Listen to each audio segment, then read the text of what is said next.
అందరికీ నమస్తే. Welcome to focus now.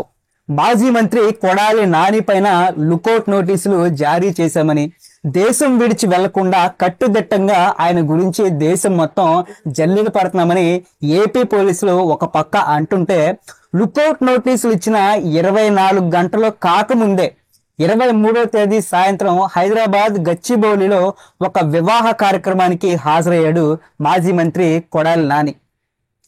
అక్కడ కొడాలి నానిని చూస్తే చాలా దర్జాగా, చాలా హుందాగా, ఎలాంటి జంకు భయము లేకుండా ఆ వివాహ కార్యక్రమంలో కొడాలి నాని కనిపించాడు. అయితే నిన్నటి వరకు కూడా కొడాలి నానికి అస్వస్థతగా ఉందని, హార్ట్ ప్రాబ్లం అని, ఆరోగ్యం ఏమాత్రం సహకరించట్లేదని, ఆపరేషన్ చేయకపోతే ఇక మనిషి బతకడం కష్టం అనేటువంటి వార్తలు వచ్చాయి.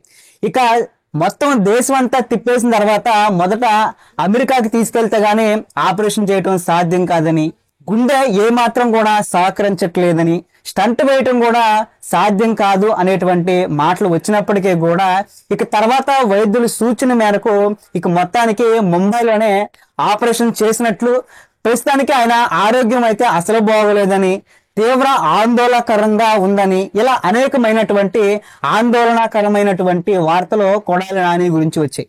ప్రస్తుతానికి ఇప్పుడు వరకు కూడా ఆయన ఆరోగ్య పరిస్థితి ఏంటి అని ఎవరికీ తెలియదు. అసలు ఏ హాస్పిటల్లో ట్రీట్మెంట్ తీసుకున్నాడు, ఈ విషయాలు ఏమీ తెలీదు.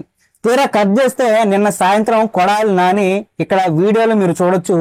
ఇక్కడ చూస్తే కొడాలి నానికి అసలు ఏ రకమైనటువంటి ఆరోగ్య సమస్యలు లేనట్టుగా, చాలా ఆరోగ్యవంతంగా, చాలా హ్యాపీగా, చాలా సరదాగా, మంచి ఆరోగ్యంగా ఉన్నట్టు, ఎవరి సపోర్టు లేకుండా నిలబడి, ఏ సపోర్టు లేకుండా అక్కడ తిరుగుతూ, తచ్చిట్లాడుతూ, కూర్చుంటూ, ఆ పక్కనున్న వాళ్ళతో ముచ్చట్లాడుతూ కనిపించడం అనేది కొంచెం ఆశ్చర్యకరంగా అందరికీ అనిపించింది.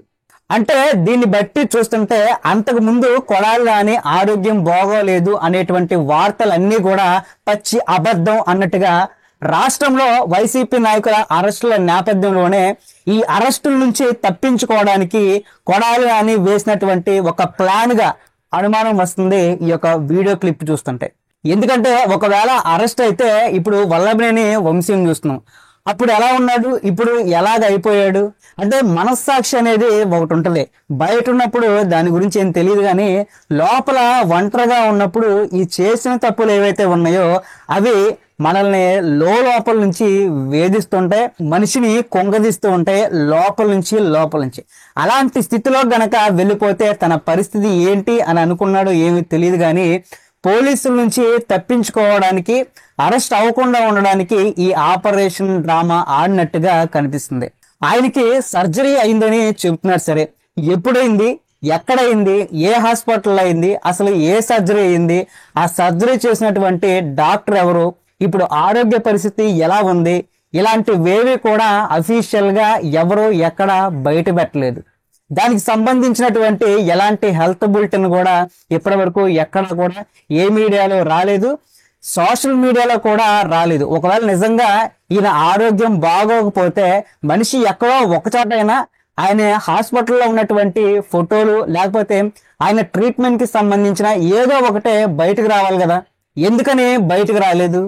అంత కాన్ఫిడెన్షియల్ గా, అంత రహస్యంగా ట్రీట్మెంట్ చేయించుకోవాల్సినటువంటి అవసరం ఏమొచ్చింది?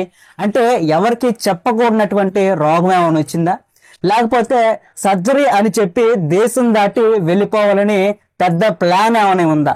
ఒకవేళ అలాంటి ప్లాన్ గనక ఉండుంటే ఏపీ పోలీసులు లుకౌట్ నోటీసులు ఇచ్చి విమానాశ్రయాలు, నౌకాశ్రయాల్లో కట్టడి చేసి కొడాలి నాని దేశం విడిచి పోకుండా చేశారని చెప్పొచ్చు. కొడాలి నాని ఎందుకు పారిపోతున్నాడు, తప్పించుకొని ఎందుకు తిరుగుతున్నాడు, పోలీసులకి భయపడి దాక్కునేంత దుస్థితికి ఎందుకు దిగజారిపోయాడు, ఎన్నికల్లో ఓడిపోతే చంద్రబాబుకి బూట్ పాలిష్ చేస్తానని పబ్లిక్ గా మీడియా ముఖంగా అన్న కొడాలి నాని ఇప్పుడు ఏమైపోయాడు? బూట్ పాలిష్ ఎప్పుడు చేస్తాడు? ఇప్పుడు తన బూట్లకే తెలియకుండా తను దాక్కోవాల్సిన పరిస్థితి.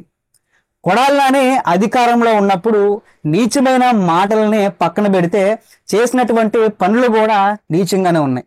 ఇప్పుడు కొడాలి నానికి లుకౌట్ నోటీసులు ఇచ్చింది చంద్రబాబు నాయుడిని తిట్టినందుకో, ఆయన్ని పర్సనల్ లైఫ్ ని కించపరిచినందుకో, లేకపోతే లోకేష్ ని అవహేళన చేసినందుకో, అసెంబ్లీ సాక్షిగా చంద్రబాబు నాయుడు గారి భార్య భువనేశ్వరిని అబాసుపాలు చేసినందుకో ఇవ్వలేదు. ఈయన హయాంలో చేసిన తీవ్రమైనటువంటి ఆర్థిక నేరాలకి ఇతరత్రా నేరాలకి లుకౌట్ నోటీసులు జారీ చేశారు. గుడివాడ నియోజకవర్గంలో మట్టి కుంభకోణం వెలుగులోకి వచ్చింది. విజిలెన్స్ అండ్ ఎన్ఫోర్స్మెంట్ అధికారులు ఇన్వెస్టిగేషన్ చేసి ఈ మట్టి కుంభకోణంలో దాదాపుగా 200 కోట్ల గ్రావెల్ స్కామ్ జరిగినట్లుగా విచారణలో తేలింది. దీనికి సంబంధించినటువంటి ఆరోపణలు కూడా కొడాలి నాని ఎదుర్కొంటున్నాడు. ఉపాధి హామీ పేరు మీద కొడాలి నాని చేసినటువంటి అవినీతి స్కామ్ అంత ఇంత కాదు.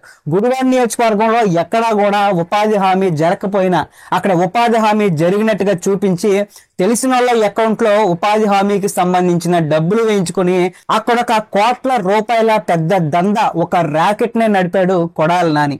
బతుకున్న వాళ్ళని చనిపోయినట్టుగా క్రియేట్ చేసి వాళ్ళ భూముల్ని కబ్జా చేసినటువంటి గనుడు కొడాలి నాని. జగనన్న ఇళ్ల పేరుతో టన్నుల కొద్దీ ఇసుకని అమ్ముకున్న ఇసుకాసురుడు కొడాలి నాని. దీనికి తోడుగా ఎస్సీ ఎస్టీ కేసులు, దౌర్జన్యాల కేసులు, బెదిరింపుల కేసులు కుప్పలు తెప్పలుగా మెడ చుట్టూ ఉన్నాయి. ఇవన్నీ ఉన్నా ఎలాంటి భయం లేకుండా చక్కగా తిరుగుతున్నాడంటే నన్నెవరేం చేస్తారు అనేటువంటి సవాల్ విసిరినట్టే. ఇప్పుడు కొడాలి నాని ఆరోగ్యం చాలా చక్కగా ఉంది. ఈ వీడియోని బట్టి ఈ వీడియో ఎప్పటిదో పాతదో అని తీసి పాడేనక్కర్లేదు. ఇది ఆ పెళ్లికి వచ్చినటువంటి ఒక వ్యక్తి ఫేస్బుక్ లైవ్ లో ఉన్నటువంటి దృశ్యాలు. ఫేస్బుక్ లైవ్ అనేది అబద్ధం చెప్పదుగా. ఇప్పుడు ఇవన్నీ కస్టడీకి తీసుకుంటే ఇన్వెస్టిగేషన్ కి ఈయన ఆరోగ్యం చక్కగా సహకరిస్తుందని ఈ వీడియో చూసిన ప్రతి ఒక్కరికి అనిపిస్తుంది. పోలీసులు ఇప్పుడు గనక అలసత్వం ప్రదర్శిస్తే చేయి జారిపోయేటువంటి ప్రమాదం ఉంది. ఇలాంటి వాళ్ళపైన అసలు జాలి చూపించాల్సినటువంటి అవసరమే లేదు. ఎన్ని వేల మంది నలిగిపోయి ఉంటారు, ఎన్ని కోట్ల ప్రజా సంపద మింగేస్తుంటారు. ఇలాంటి వాళ్ళకి శిక్ష పడితేనే ప్రజల్లో చట్టాలపైన నమ్మకం ఉంటుంది. ఖచ్చితంగా ఏపీలో మళ్ళీ ఇలాంటివి జరగకుండా ఇలాంటి నాయకులకి సరైనటువంటి శిక్షలు పడతాయని కోరుకుందాం. ఇక వైరల్ అవుతున్నటువంటి ఈ కొడాలి నాని విషయంలో పోలీసులు ఏం చేస్తారు అనే దానిపైన అందరం వేచి చూడాలి.